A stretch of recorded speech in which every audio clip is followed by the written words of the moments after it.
Көл жағасында жүрген елес қыз. Сәлем достар. Сіздермен бірге жан түршігер хикаялар арнасы.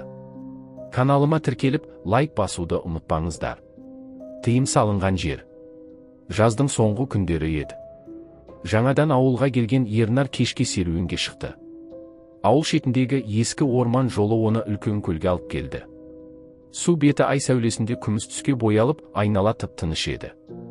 Бірақ көлдің жағасында тұрған тастан қашалған белгі көзге түсті. Түнде бұл жерге жақындама. Кеткендерді ешқашан қайтармайды.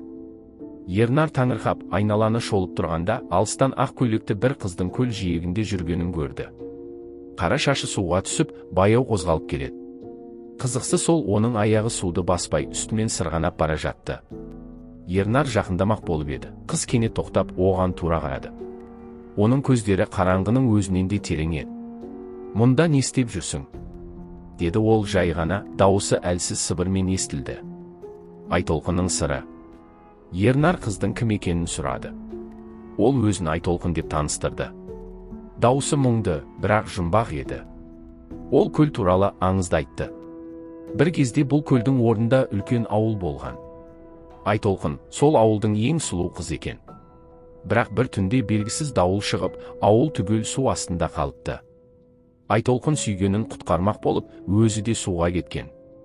Сол күннен бері мен осындамын, деді қыз. Мені ұмытып кеткен жанды әлі күтемін. Ернар оның сөздерін тыңдап, жүрегінде бір жылы сезім пайда болды. Бірақ бір нәрсе маза бермеді. Қыздың бейнесі су бетінде айқын көрінсе де, оның адам көлеңкесі жоқ еді. Айтолқын Ернарға қарады да: «Таң атпай тұрып бұл жерден кет.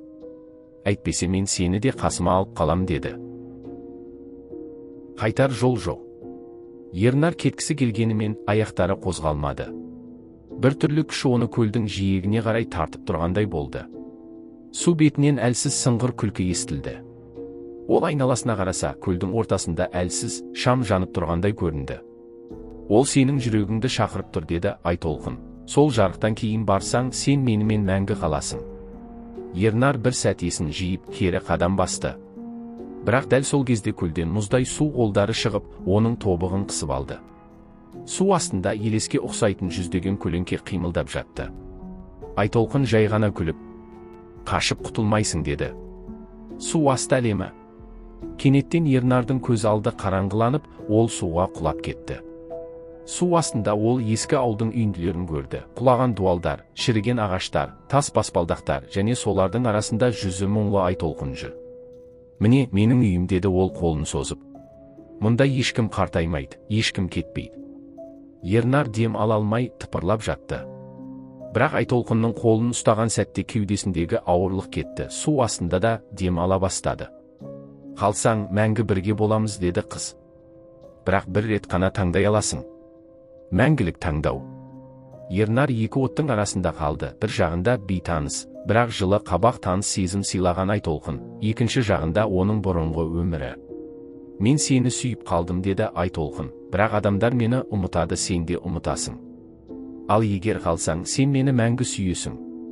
Көлдің үстінде күннің алғашқы сәулесі жылт еткенде, Ернар көзін жұмды. Таңертең ауыл адамдары көл жиегінен тек Ернардың бос күртесін ғана тапты. Ал түнде ай толғанда көл жағасында ақ көйлекті қызбен қасында жүрген бір жігіттің елесін көремін дегендер көбейді.